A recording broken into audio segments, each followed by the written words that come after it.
Ең үлкен әкем Меңліяқ Сәрменбайұлы туралы қысқаша сөз қозғасам деп отырмын.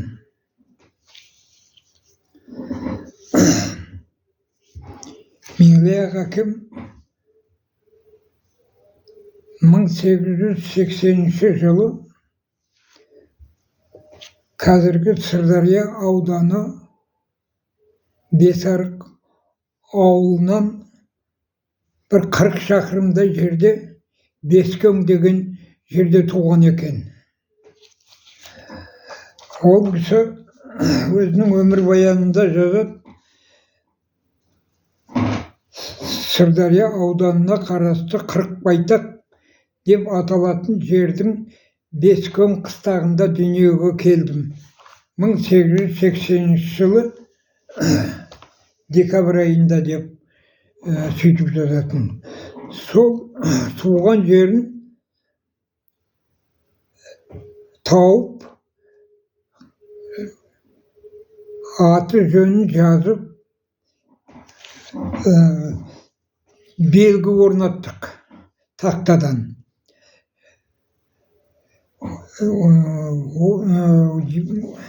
Меңліяқ әкем 1954 жылы Қызылорда қарасында қайтыс болды. Тұрған үйінде мемориалды тақта орнатылды. Қаладан оның атынан көше берілді. Билбордқа суреті әрдайым ілініп тұр қазір. Енді осы істелген жұмыстың барлығына мен өзім көп жылдар осымен айналыстым, осының соңына түстім. Көп өтініштер, көп кабинеттерді араладық. Сөйтіп, осындай әкеміздің еткен еңбегін жарыққа шығардық әйтеуір. Мен айтайын дегенім,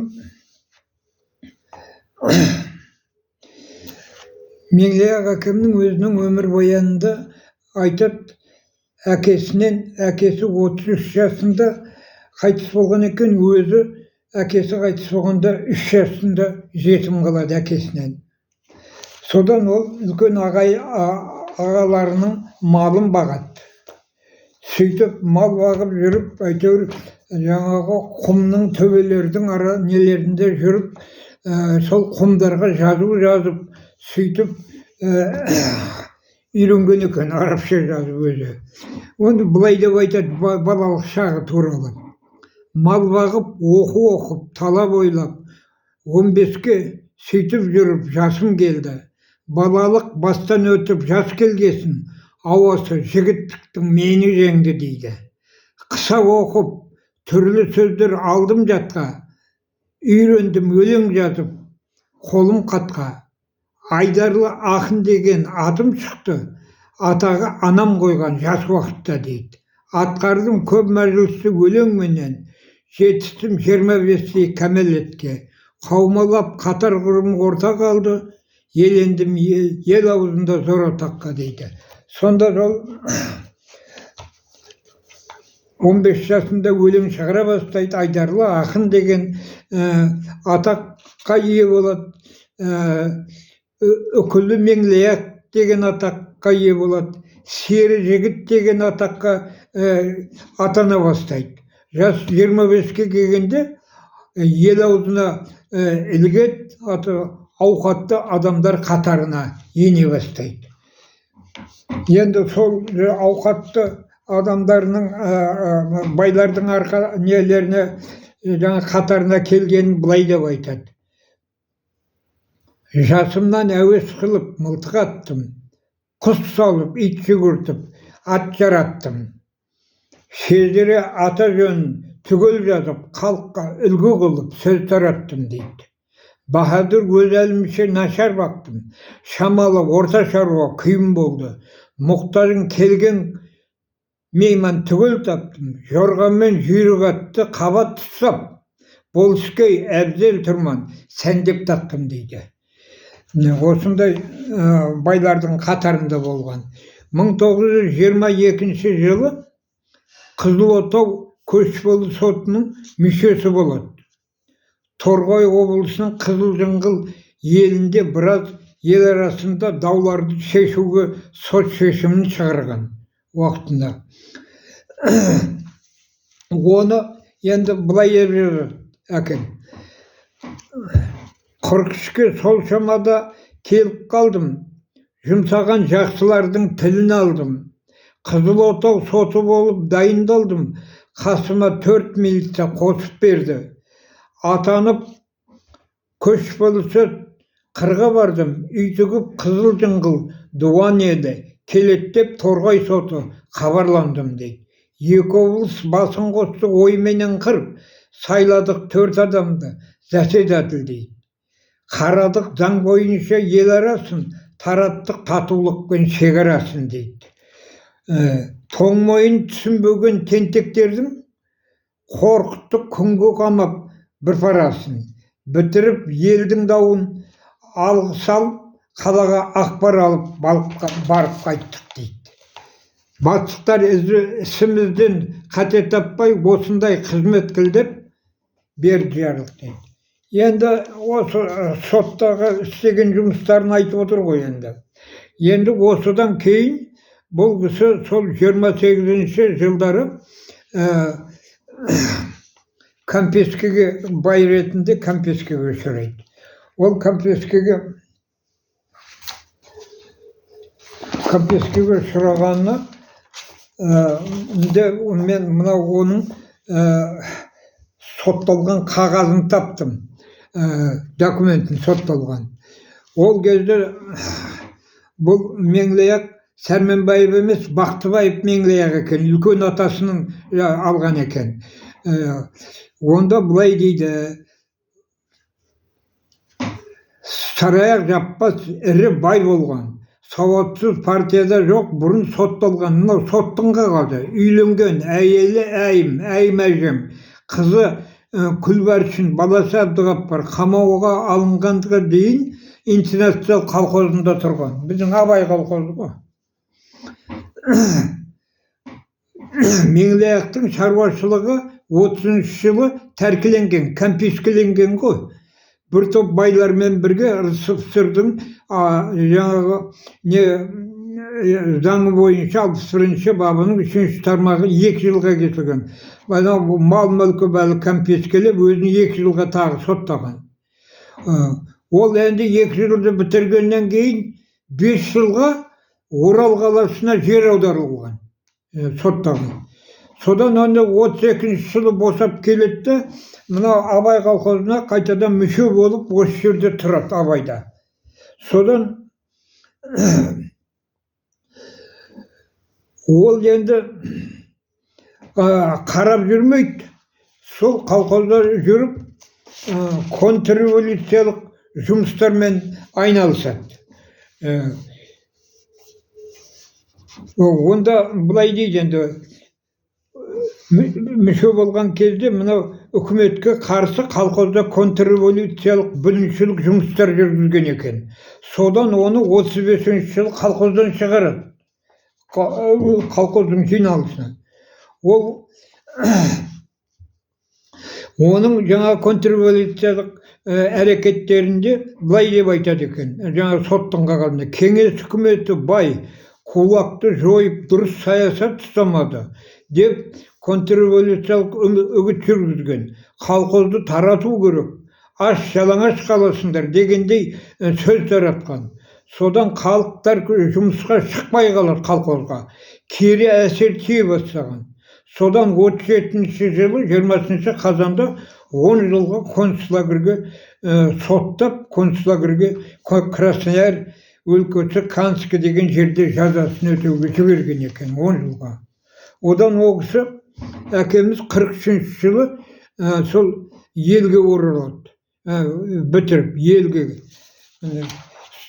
Бұның енді жаңағы әкемнің сондай сотталған қағазы бойынша айтып отырмын. Енді елге оралғаннан кейін бұл кісі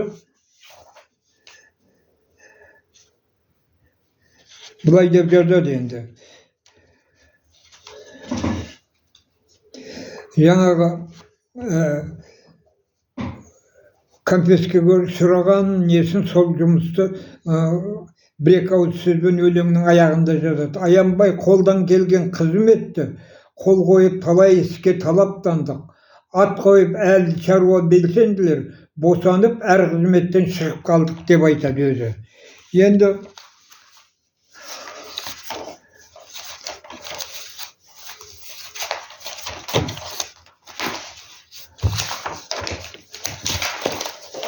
содан 43 жылы елге келгеннен кейін бірыңғай өлең жыр жазып фольклорлық мұраларды жинақтаумен айналысады. Қолжазбаларын жинаған сыр елінің ақын жырларының еңбектерін 1953 Алматыға барып ғылым академиясының қолжазба қорына өткізеді. Арада жылдар өткен соң сол қолжазбаларды көтеріп жерлестеріміз ғалымдар Қоңыратбаев, Тынысбек, Қосжан, Серікбай деген азаматтар Меңлияқ ақын мұрасы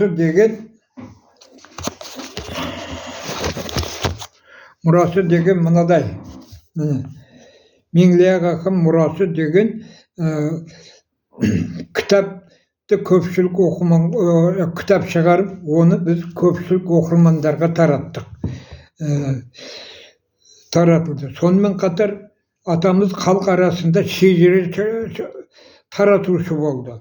Ол шежірені 1925 жылдан бастап шежіремен айналысқан екен. Ол шежірede жаңағы Араптан әкелінген анау пайғамбарлардан адам атадан басталған шежірені қосып, осы қазақтың шежірелерін қосып, сонда солардың барлығын жинақтап, оны да сол неге өткізген екен, жаңағы қолжазба қорына өткізген екен. Енді бірнеше мәрте атамыз халық арасында сондай еңбектерін бірнеше мәрте мынау жаңағы оның немере қызы Қуанышкүл Әбдіғаппар қызы Қуанышкүл Меңлияқова фамилиясы оның. Сол Алматыда болды, сояққа күйеуге шыққан сояқтың жігітіне. Сол өзі анау Жемпейде біраз жыл сонда өмір бойы соны оқып бітіріп Жемпейде сонда жұмыста қалып біраз должностьтарда болды. Аяғында соңғы жылдары жаңағы педагогика ғылымдарының кандидаты болды, кейін доктор болды, профессор атанды. Енді сол жаңағы Қуанышкүл қарындас менен бір жас кіші ол. Қарындасымыз сол әйтеуір Меңлияқ әкемнің сол нелері, қолжазбалары, басқа жаңағы нелері, еңбектеріне сол және неден бар екендігін соны обасы сол Қуанышкүл білетін, содан барып сол Қуанышкүл сол сол жердегі журналистерге айтып, журналистер Жас Алаш газеті, тағы бір-екі газеттер, Қазақ әдебиеті газетінде сонда әкем туралы мақалалар жазып жүрді.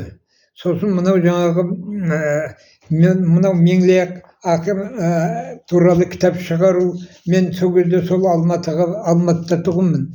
Содан Қуанышкүлге барып осындай Қуанышкүлдің қолы тимей жұмыста ғой енді. Соны мен пенсияға шыққам, содан барып мынау осындай ұсыныс айттым, менің қолым бос енді осы әкемнің сол қолжазбасына қорына сені алып бар, мені көрейік, ыңғайы келсе кітап шығарайық деп. Содан Қуанышкүл жаңағы Қосан Серікбай сол Жемпейде жұмыс істеген екен бұрын. Сол жерден сол Қосан Серікбайды таптық. Содан жерлестер ғой енді. Жаңа кім Қоңыратбаев, Тынысбек ол да өзіміздің ауылдың жігіті, Әуелбектің баласы. екеуі де осы бірден қолға аламыз деп нетіп жаңағы осы әкемнің еңбектерін өздерінің қолында екен, ол сол жерде жұмыс істейді екен Серікбай Қосанов. Содан осы кітапты әйтеуір солардың көмегімен шығардық қой әйтеуір. Бірақ әкемнің еңбегін көп осы сыр еліне тараттық әйтеуір. Онан басқа ол біздің осы еңбегіміз әкемнің еңбегін жарыққа шығарғанымыз. Енді оның өзі де оңайға соқпады. Одан кейін мына Қызылордаға келіп осындай газеттерімізді, кітапты бәрін арқалап келіп жергілікті басшыларға кірдім мен.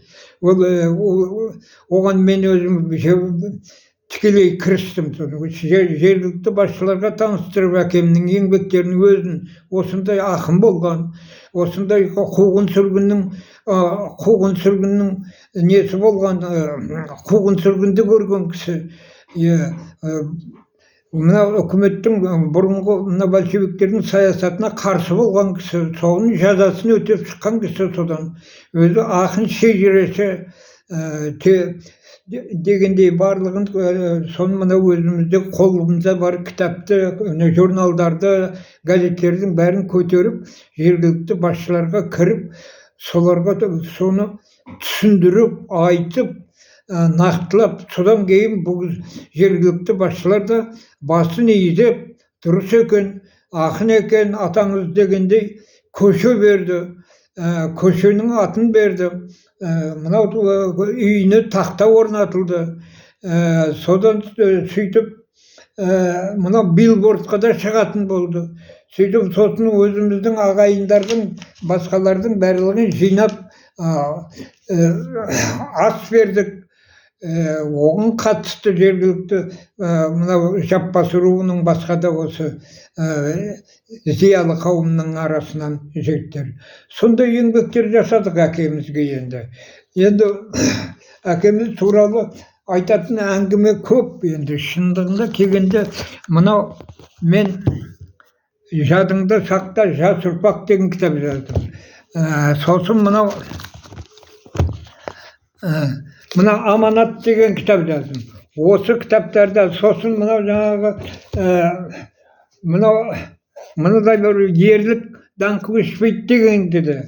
Сосын мына жаңағы Алматыдан шығатын жеті жұрт деген газет болған. Сонда да Меңлияқ әкем туралы сонда көлемді мақалалар жаздым. Мынау өзімнің әкем Орынбасар туралы кітапта да Меңлияқ әкемнің еңбектері туралы жаздым. Мына Меңлияқ әкемнің сүгіреті, мынау әйім әжем. Мен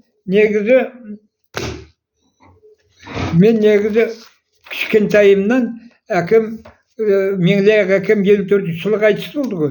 54 жылы қайтыс болғанға дейін сол Меңлияқ әкемнің тәрбиесінде болдым. Меңлияқ әкем қай жаққа барса да тойға барсын, құдайға барсын. Мені кішкентай кезімде қасынан қалдырмайтын тұғын. Өйткені Меңлияқта 2 бала ғой, мысалы. Енді менің әкем үлкені, екіншісі екінші баласы Әбдіғаппар. Енді мен сол үлкен баласынан, анау Қуанышкүл екінші баласынан болып есептеліп тұрды. Сонда екі үйдегі мен жаңағы ұл немересі мен қыз немересі Қуанышкүл тұғын. Енді ол анау кейінгі бала немерелері бар ғой, олар кейін әкемнен кейін нетті, пайда болды. Сөйтіп, әкем мені қасынан қалдырмайтын. Сол әкемнің қол жазбаларын сол кездің өзінде Қуанышкүл мен екеумізге әкем сол кезде жаңағы арабша жазады да, мынау қазақша жазу білмейді ғой енді ол кісі. Сонда ол кезде мынау электричество жоқ. Сол 50-ші жылдар ма, сол 52-53 жылдар болу керек енді. Соны арабша жазады да, Қуанышкүл екеумізге ол кезде майшап тағы үйде. Қуанышкүл екеумізге айтып отырады, біз қазақша жазып отырамыз. Сол жазбаларды, сол біздің жазғанымызды қызы Күләнда апамыз облыс сокомда вақтыда жұмыс істейтін, ол сокомның жаңа кіреберіс жерінде. Сол қызына алып барып машинкаға бастырып, сөйтіп еңбек етіп, сөйтіп апарып тапсырып жүрген. Оны кейін білдік. Енді айтайын дегенім, әйтеуір еңбегіміз қайтты. Әкемді өзінің деңгейіне, өзінің біліміне байланысты, өзінің осындай еңбектері, өзінің білімі, өзінің қатарынан қалдырмайтындай өзінің еңбегіне байланысты сол деңгейге жеткіздік біз. Өйткені соның айтқандарын, соның жазғандарын, соның қандай адам екендігін әбден барлығын пісіріп, соны халыққа әйтеуір көрсете білдік. Мен енді Меңлиақ әкем туралы айтайын дегенім осы. Ол кісі туралы мынау кітаптар, жаңа көрсеттім ғой, кітаптарда, журналдарда, газеттерде, барлық жерде бар. Қазір бүкіл Қызылорданың облысы Сәрменбай Меңлиақ ақын дегенді барлығы қазір жақсы білет, оның еңбектерін де білет. Мен айтайын дегенім осы.